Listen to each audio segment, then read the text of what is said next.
নবী করিম সাল্লাল্লাহু আলাইহির বহু বিবাহ নিয়ে যারা সমালোচনা করেন তারা প্রেক্ষাপট, উদ্দেশ্য ও ইসলামী হিকমতের গভীরতা বুঝতে ব্যর্থ হন। এই প্রবন্ধে তুলে ধরা হয়েছে ঐতিহাসিক বাস্তবতা, মানবিক প্রয়োজন এবং নবীজির সাল্লাল্লাহু আলাইহির জীবনের আলোকে একটি যুক্তিপূর্ণ প্রতিবাদ। জবাবে অপারগতা এবং দুর্বলতা প্রকাশ হয় বিধায় এ সম্পর্কে কিছু লেখার প্রয়োজন মনে হচ্ছে। অন্যথায় এরূপ সমালোচনাকারীদের সমালোচনার প্রতিবাদে কলম ধরার কোনো প্রয়োজন ছিল না। অসত্যের মোকাবিলায় সত্যের সম্মুখে নতশির হওয়ার লোক এরা নয়। সঠিক তথ্য অবগত হওয়ার পরও ওরা বিভ্রান্তি বর্জন করে না। ওদের এরূপ ভূমিকার বিবরণ দিয়ে আল্লাহ ইরশাদ করেন, যখন তাদের কাছে সেই সত্য এলো যা তারা পূর্ব থেকেই চিনে রেখেছিল, তারা তা অস্বীকার করল। ফলে কাফিরদের উপর আল্লাহর অভিশাপ অবধারিত হল।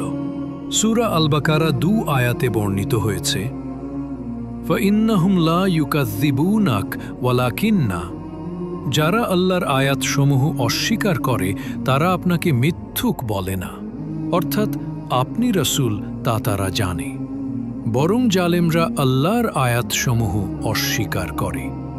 সূরা আল আনাম আয়াত ৩৩। এরপর রাসূল সাল্লাল্লাহু আলাইহি ওয়াসাল্লাম বনু মুস্তালিকের মহিলা জুয়াইরিয়াকে আজাদ করে তাকে বিবাহ করেন। পিতাগোত্র প্রধানের প্রস্তাবে সুসম্পর্ক গড়ে তোলার তাগিদেই এ বিবাহ কাজ সম্পন্ন হয়। ফলে সাহাবায়ে কেরাম রাসূল সাল্লাল্লাহু আলাইহি ওয়াসাল্লাম এর প্রতি সম্মান প্রদর্শন স্বরূপ বিনা শর্তে এবং বিনিময় গ্রহণ করা ব্যতীত বনু মুস্তালিকের সমস্ত বন্দীকে মুক্ত করে দেন, আর তারা সকলেই ইসলাম গ্রহণ করে। বস্তুতঃ এ বিবাহ ছিল বনু মুস্তালিকের জন্য বিরাট রহমত এবং বরকত স্বরূপ এবং সমগ্র মুসলিম জাতির জন্য একটি শিক্ষণীয় আদর্শ। এরপর রাসূল সাল্লাল্লাহু আলাইহি ওয়াসাল্লাম উম্মু সালামাকে বিবাহ করেন। উম্মু সালামার প্রথম স্বামী আবু সালামা রাসূল সাল্লাল্লাহু এর দুধ ভাই ছিলেন। স্ত্রীকে নিয়ে হাবশা এবং মদিনায় হিজরত করেন।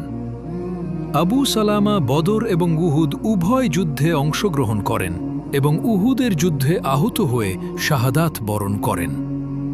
দুটি হিজরত অতঃপর স্বামীর শাহাদাত বরণের কারণে উম্মু সালামা অসহায় এবং দুঃখ কষ্টের চরম সীমায় উপনীত হন। রাসূল সাল্লাল্লাহু এর চাচাতো এবং দুধ ভাই আবু সালামার এতিম সন্তানাদির প্রতি সহানুভূতি প্রদর্শন করে। দুধ শরিক ভাইয়ের হক আদায় করা রাসূল সাল্লাল্লাহু আলাইহি ওয়াসাল্লামের জন্য একান্ত কর্তব্য ছিল। এরপর রাসূল সাল্লাল্লাহু আলাইহি ওয়াসাল্লাম উম্মু সালামাকে বিবাহ করেন। উম্মু সালামার প্রথম স্বামী আবু সালামা রাসূল সাল্লাল্লাহু এর দুধ ভাই ছিলেন।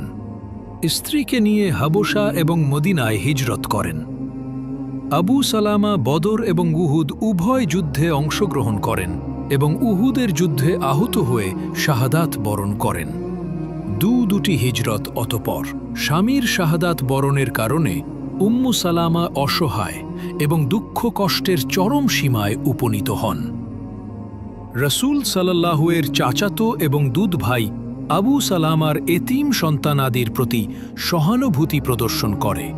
দুধ শরিক ভাইয়ের হক আদায় করা রাসূল সাল্লাল্লাহু আলাইহি ওয়াসাল্লামের জন্য একান্ত কর্তব্য ছিল। ওমরকে সান্ত্বনা প্রদান।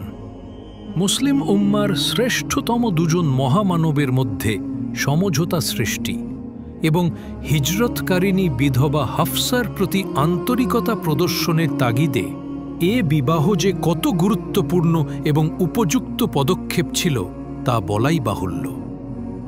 ৫। এরপর রাসূল সাল্লাল্লাহু আলাইহি ওয়াসাল্লাম জয়নব বিনতে খুজাইমা রাদিয়াল্লাহু আনহাকে বিবাহ করেন। তার প্রথম স্বামী উবাইদা ইবনে হারিস বদরের যুদ্ধ সূচনাকারী ৩ জনের একজন ছিলেন। বদরের যুদ্ধে আহত হয়ে উবাইদার শাহাদাত বরণ করার পর আশ্রয় হিসেবে রাসূল সাল্লাল্লাহু আলাইহি জয়নবকে বিবাহ করেন। কিন্তু বিবাহের ৮ মাস পর রাসূল সাল্লাল্লাহু আলাইহি ওয়াসাল্লামের জীবদ্দশায় তিনি মৃত্যুবরণ করেন।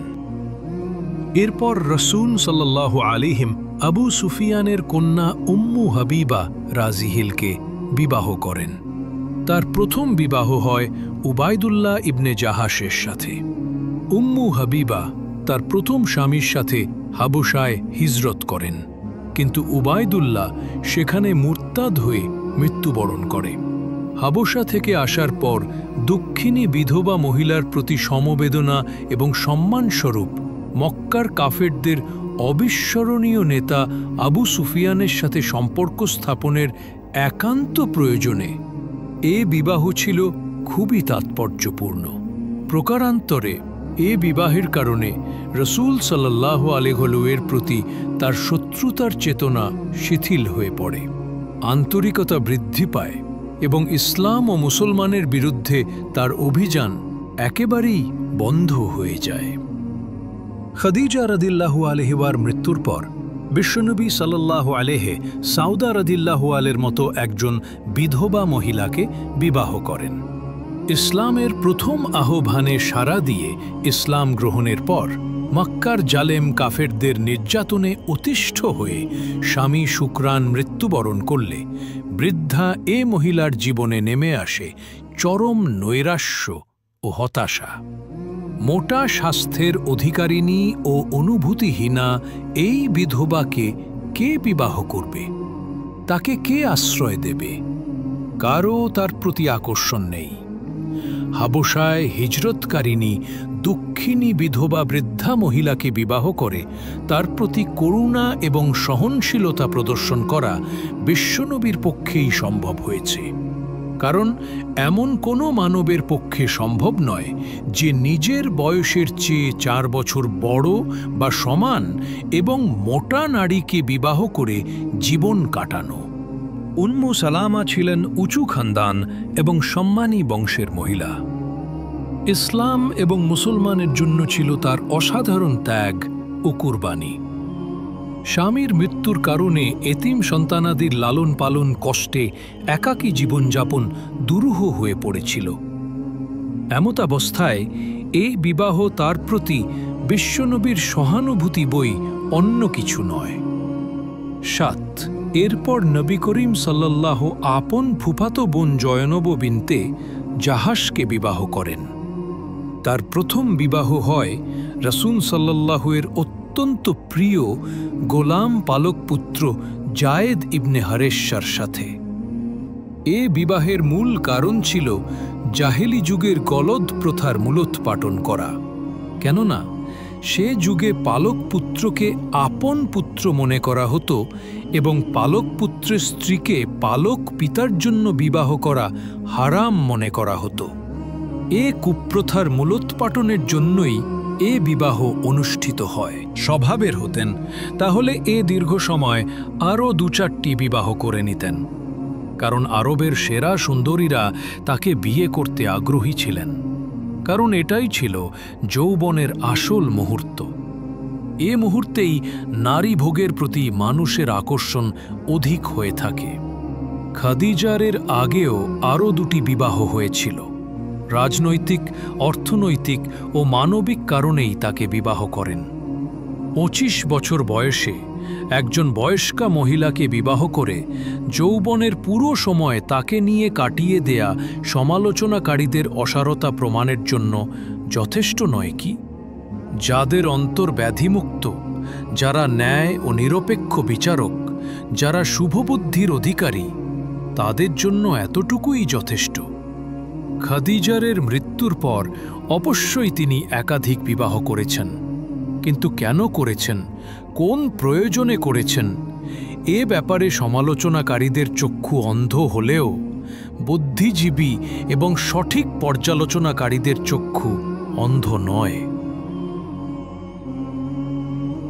সম্পর্ক এবং আনুগত্যের ফলে আবু বকর সিদ্দিক রাদিয়াল্লাহুর ইসলাম প্রচার প্রসারের ভূমিকা তাকে মুসলিম উম্মার সর্বশ্রেষ্ঠ ব্যক্তি এবং নবীর প্রধান খলিফার মর্যাদায় সমাসীন করেছে।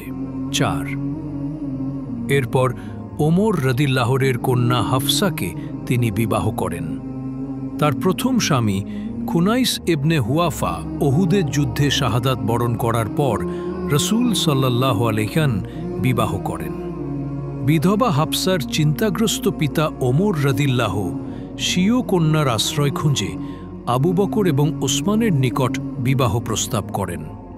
সেখান থেকে ব্যর্থ হওয়ার পর অধীর চিত্তে রাসূল সাল্লাল্লাহু আলাইহির মহান দরবারের শরণাপন্ন হন। এমনকি আবু বকর এবং ওসমানের মতো প্রাণপ্রিয় বন্ধুদের অসম্মতি প্রকাশের অসহনীয় বেদনার কথাও বিশ্বনবীর গোচরীভূত করেন। এ মুহূর্তে রাসূল সাল্লাল্লাহু আলাইহি ওয়াসাল্লাম ওমর রাদিয়াল্লাহু আনহুকে সান্ত্বনা দিয়ে ইরশাদ করেন, হাফসাকে তাদের তুলনায় উত্তম ব্যক্তি বিবাহ করবে। ওমর রাদিয়াল্লাহু আনহুকে সান্ত্বনা ইয়াহুদি খ্রিস্টান সহ ইসলাম ও মুসলিম বিদ্বেষী জ্ঞানপাপী খোদাদ্রোহীরা একাধিক স্ত্রী রাখার ব্যাপারে রাসূল সাল্লাল্লাহু আলাইহি ওয়াসাল্লামের কঠোর সমালোচনা এবং তার মর্যাদার ওপর কটাক্ষ করতে দেখা যায়। তারা বিশ্বনবী ও বিশ্ব সংস্কারক পুত পবিত্র চরিত্রের অধিকারী রাসূল সাল্লাল্লাহু আলাইহি ওয়াসাল্লামের পবিত্র চরিত্রের ব্যাপারে প্রশ্ন তোলেন। রাসূল সাল্লাল্লাহু আলাইহি ওয়াসাল্লাম তার পবিত্র যৌবনের সিংহভাগ সময় ব্যয় করেন তার থেকে 15 বছর বড় একজন বিধবা নারীকে স্ত্রী বানিয়ে। প্রথম স্ত্রী খাদিজা রাদিয়াল্লাহুর ইন্তেকালের পর তার বয়স যখন 51 বছর, তখন তার মাঝে নারী ভোগের চেতনা আসল তা কখনো বিশ্বাসযোগ্য নয়। মুসলমানদের অন্তরে সন্দেহের বীজ রোপণ করা এবং ইসলামের প্রবর্তক বিশ্বনবীর প্রতি অমুসলিমদের অন্তরে ঘৃণা আর অসমর্থনের মনোভাব সৃষ্টি করাই হচ্ছে মূলত এদের অহেতুক অপপ্রচারের আসল ও ব্যর্থ উদ্দেশ্য। কোনো মুসলিম যুবকের ইয়াহুদি প্ররোচনার জবাবে অপারগতা এবং দুর্বলতা, তাই এদের ভিত্তিহীন সমালোচনার মুখোশ উন্মোচন এবং সঠিক তত্ত্ব প্রকাশের তাগিদে আমরা বলতে চাই যে অধিক বিবাহ রাসূল সাল্লাল্লাহু আলাইহি চরিত্র, মাধুরী, তার দয়া মায়া, উদারতা, ধৈর্য সহ্য, শিষ্টাচারিতা, মহত্ব এবং নবুওয়াতের উৎকর্ষতার পরিচায়ক। কেননা 1. যৌবনের 25তম বয়সে টগবগে যুবক বিশ্বনবী সমাজের নিকট নির্মল ও পুত পবিত্র চরিত্রের প্রতীক হিসেবে পরিগণিত ছিলেন। যৌবনের তাড়নায় উদভ্রান্ত হয়েছেন, অপকর্মে সাড়া দিয়েছেন। এমনকি কোন মহিলার প্রতি এরূপ 40 বছর বয়সের মহিলা খাদিজাকে বিবাহ করেন তাও নিজের খাহেশে নয়, বরং খাদিজার প্রস্তাবে। তখন তার বয়স ছিল 25 বছর। যৌবনের পুরো সময়, গোটা যৌবনকাল এরূপ এক বয়স্কা মহিলাকে নিয়েই কাটিয়ে দেন, আর কোন বিবাহ করেননি। তার 50 বছর বয়সের সময় 65 বছর বয়স্কা স্ত্রী খাদিজার মৃত্যু হয়। যদি তিনি নারী ভোগের কামনায় উদ্বেলিত স্বভাবের হতেন তাহলে 3 এরপর তিনি আয়েশাকে বিবাহ করেন। স্ত্রীদের মধ্যে কেবল আয়েশাই ছিলেন কুমারী। আল্লাহর ইশারাতেই এ বিবাহ কাজ সম্পাদিত হয়। তখন আয়েশা এর বয়স ছিল 6-7 বছর আর রাসূল সাল্লাল্লাহুর বয়স ছিল 52 বছর। আবু বকর সিদ্দিক এর মতো একজন নিঃস্বার্থ কর্মীর মন জয় করাও একটি অন্যতম কারণ। তার সাথে বন্ধুত্বকে সুদৃঢ় করার তাগিদেও এ বিবাহ ছিল একটি উপযুক্ত উপায় এবং পদক্ষেপ। আবু বকর সিদ্দিক ছিলেন প্রথম ইসলাম গ্রহণকারী একজন নির্ভীক মুসলিম। সততা, সরলতা ও শিষ্টাচারিতার কারণে আরব সমাজে একজন নির্ভরযোগ্য ও বিশেষ ব্যক্তিত্ব হিসেবে তাকে মূল্যায়ন করা হতো। তিনি হলেন ইসলাম এবং ইসলামের মহানবী মুহাম্মদ সাল্লাল্লাহুর জানমাল কুরবানকারী প্রধান ব্যক্তিত্ব। তার কন্যা ব্যতীত কে বিশ্বনবীর স্ত্রী হওয়ার মর্যাদার অধিকারিণী হতে পারে? সে ব্যতীত কে হতে পারে উম্মুল মুমিনিনের শিরোপার অধিকারিণী? এ বিবাহের ফলশ্রুতিতে সৃষ্ট সম্পর্ক